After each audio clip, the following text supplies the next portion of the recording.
Šeštas uždavinys. Duotas trikampis lygiakraštis ir jo kraštinės ilgis 4. Reikia apskaičiuoti šio trikampio plotą. Taigi, nubraižau lygiakraščio trikampio aukštinę, kuri sutampa su pusiau kraštinė. Taigi, kraštinė 4, tada atkarpos AE ilgis yra 2, tai yra stataus trikampio statinio ilgis yra 2 ir pagal Pitagoro teoremą apskaičiuoju šio trikampio aukštinę. Taigi, BE kvadratu būtų 4 kvadratu minus 2 kvadratu, tai yra 12. Aukštinės ilgis yra kvadratinės šaknis iš 12 ir tai yra 2 kvadratinės šaknis iš 3.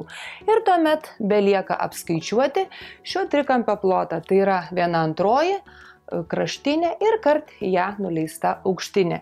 Tai būtų 1/2 kart 4 kart 2 kvadratinės šaknis iš 3 ir apskaičiavę tikriausiai gavote 4 kvadratinės šaknis iš 3. Taigi teisingas atsakymas yra A.